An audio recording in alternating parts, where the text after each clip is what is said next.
So these are all the battery packs I'm using on this channel. I have a Harley Benton. I actually have 8 of these power plants. I have Eneloop, Sanyo Eneloop batteries. I have 4 of them, 2 in white, 2 in black. I have these 2, I believe it's Warwick Power LTXL rock board in black and in gold. I have these bed packs from Palmer, 4000, 8000 milliampere hours. Then the Harley Benton Power Plant Mark II, I have 2 of those. The Falcon Mega Power, yeah, it's also a multi-device. And then I have these 2 Engels, power tap devices, but they just work with an external battery, which I have here. So I go a bit more into details. So thing is, Harley Benton, the power plant is 39 euros right now at Thomann. It's a rechargeable 9-volt battery. It has 10,000 milliampere hours capacity. 2 DC 9-volt ports, maximum output 1,200 milliampere. They have some power indicators, as you see. It's super lightweight, that's why I use a lot of them. You can use it while charging, but I wouldn't recommend, because then you have some extra fizzling noises on it. So yeah, then the downside is, in my opinion, it's the charging time. It's 5 hours charging time, which is not too bad, but I put it more on the downside. It's not separately isolated. Yeah, so you have a lot of noise if you use 2 pedals. Not all the pedals, usually Boss works with it, or Boss works together. Or let's say if you have a lot of Boss pedals, they don't interrupt with each other, so you probably have 0 noise. But if you usually mix analog and digital, you have some extra noises. It's like a digital white noise or something. Yeah, so also the downside is it's really not well built. It's cheap plastic. Oh, you have a lighter here, or lighter, you have some light here. You can use it as a power bank, which is not too bad. But to the downside is, I have here another one, and that somehow broke. But if you look, when I press that, the blue light flickers. That means it just loses some power. So I marked that with like an extra tape, just because I know now, and then I don't build it on my pedal board for the pedals. I still use that one. It works fine with, I show you, with a smart light that I put on my pedal board afterwards. It's a Gobi smart light. It's fine for this thing. And I also have a JHD clock that I use it with. As you see, that is still working. That's pretty cool. So you have a clock on your actual board. Cool. So next battery. The next battery is probably my favorite battery. That's the Eneloop Sanyo. Sadly, they're discontinued. Yeah, you can, if you're really lucky, and people that own it don't know about it, they usually let it go for like 30 to 40 euros. But if you pay, if you buy it on Reverb or something, then it's quite expensive, because they are discontinued, and I believe that they're just really good. So they are between 30 and 100 euros. Rechargeable 9-volt DC batteries. They have 6,600 milliampere capacity. A charging time for 3.5 hours. In my opinion, it charges even faster. So I really like them, because they charge super quick. Yeah, so you have 2 DC 9-volt ports, maximum output 2,000 milliampere, which is a lot. They are not separately isolated, but they feel way better than the cheap Harley Benton one. Yeah, so power indicators have different colors. Green means it's charged from 100 to 60%. Yellow would be 30 to 60, and red would be 30%, so you know that you need to charge it. It says on the box it's water resistant and shockproof, which actually it isn't, but I mean, it resists a lot. I played in snow, I played in sand, I played it was wet also, so there was no problem at all. But I also, like, I usually tape it, so I put a tape around it, so then it's even better and more stable. Cool. Then yeah, it's also well built. The downside, in my opinion, is it comes with its own charger. It's also not separately isolated, but still it feels better than the Holly Benton, or it just makes less noise. It's pretty bulky. It's not that heavy, but it's pretty it's pretty big. Yeah, discontinued, and you can't use it while charging. You can with the Holly Benton, but I would say I won't recommend it. Cool. So we go to the Warwick Rockboard Power LTXL. You can, I think they're discontinued too. You can get them between even 20 to 60 euros. People often sell 9-volt batteries, like pedal batteries, because they don't know what to do with it. And I usually, if I see a bargain, I just get it. Yeah. So these are, I mean, rechargeable 9-volt DC batteries, as said, and it has 6,600 milliampere hours capacity, to DC 9-volt ports, but with just 1,000 milliampere. It has power indicators, as you see, and yeah, chargeable. You can charge it micro USB, but this one, the old version, needs its own charger, which is a pain in the ass, because the charger just works with this this battery. Also, now to the downsides. It has 7 hours of charging time, it says on the box, and I believe it is true, and it charges for a long time, sometimes overnight, which is like 7 to 9 hours. It's not separately isolated, so you have some extra noises. It's really cheap plastic, and there is a button issue here, which I can turn it on, but I can't turn it off. So if you just disconnect something, you can turn it off. Yeah. So in my, like, they're not really well built, but I'm not throwing it away, so I still use it at some stage. But yeah, I just try to not use it, but if I need a battery, I use it. So cool. Next one is the Palmer backpack. I have 2 of these. I have like the 8,000 and 4,000 milliampere hours capacity version. It's a rechargeable 9-volt DC battery. The price is between like 50, 60 to 100 euros. I believe they're discontinued too. Also, as you see, well, it doesn't look pretty, but we just cut a little bit of it, because then because it's really big, so I needed to fix it on, or put it on my board.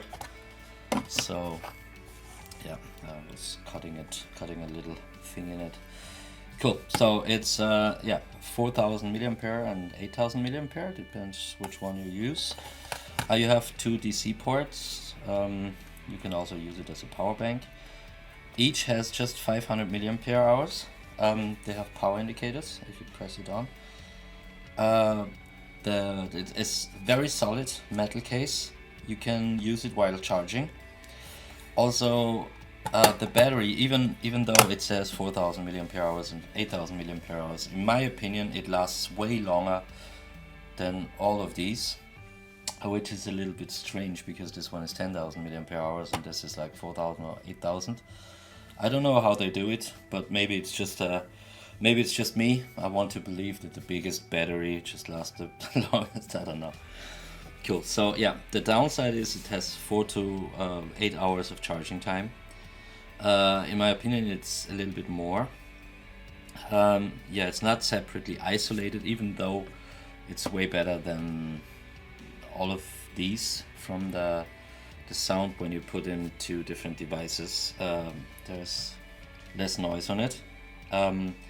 You need a separate charger. That's a little bit of an issue because yeah, you just need an extra. But like you can't charge it with USB. Like you can do everything these days, and it's very big, as said. Yeah, but apart from that, the Palmas are really good.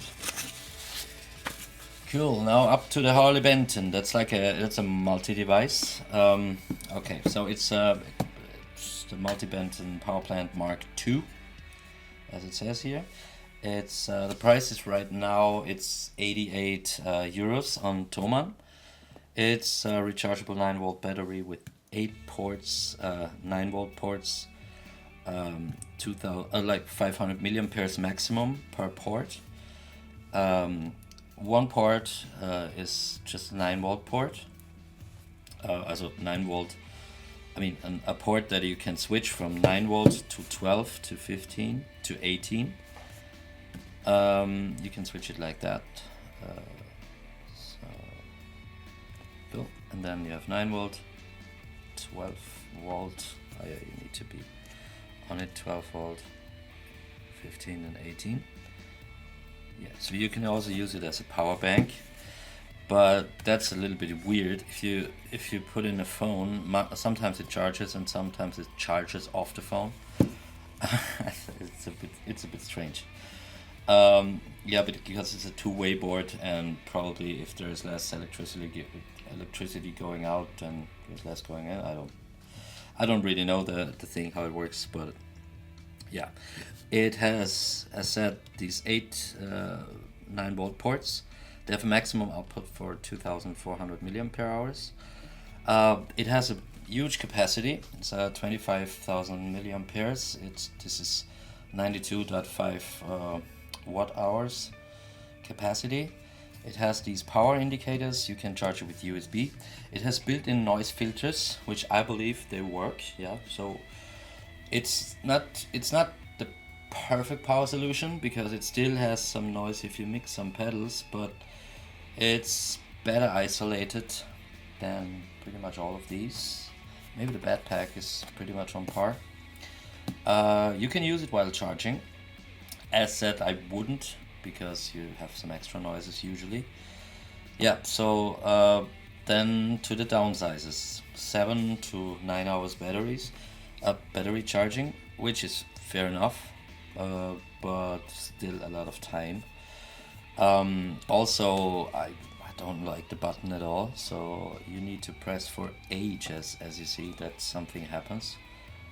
And if you build it under or below your pedal board and you need to turn it on like this, it's a little bit of a pain. So yeah, it's not separately isolated, it says, but I think they're isolated, not 100%, but they're not too bad.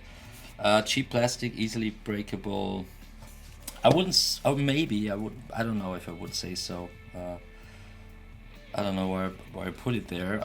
I had no problem yet, but I believe it can happen. It's not as cheap as the Mark 1, but yeah, still, yeah, the case is not too great.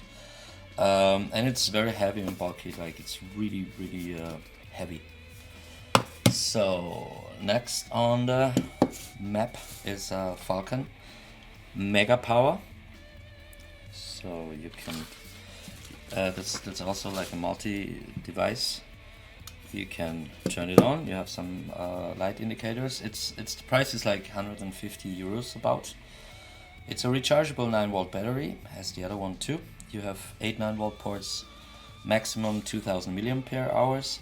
One 12-volt port, which is in here. It's 1000 milliampere hours, and you have an 18 or 24 volt and volt, 18 volt, 24 volt.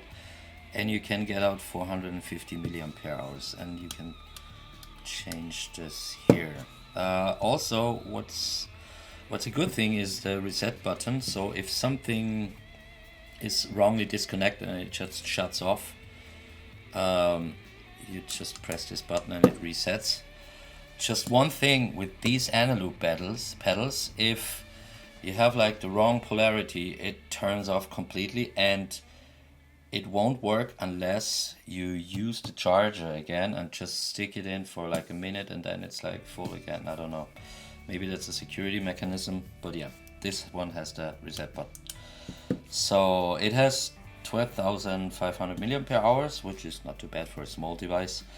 The power indicators, it's a metal case. It's usable while charging. As said, I wouldn't, but you can still do it. It's not too bad. Yeah, and 5 hours of charging, as said, and you need an external charging device, but it's not too bad if you're a musician. It's just a standard 9 volt charger. Yeah.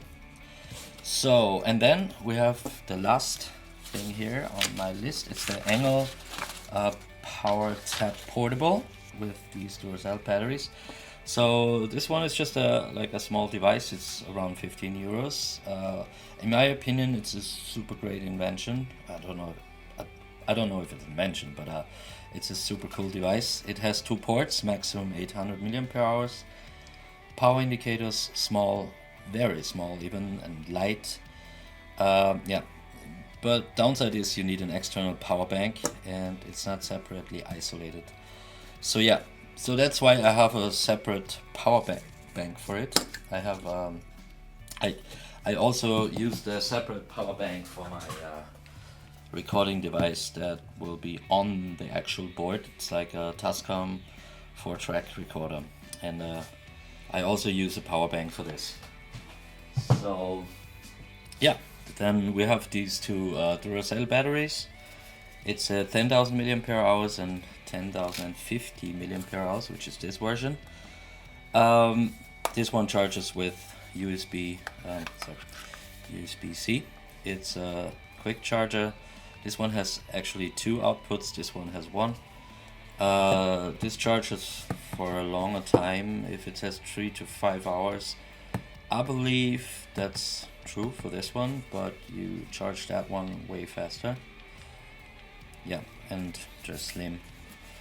Cool. So that's how I power it all up. As you see then in the next video, I'm gonna tape those to match on my pedal board, and I put some Velcro on it. Cool.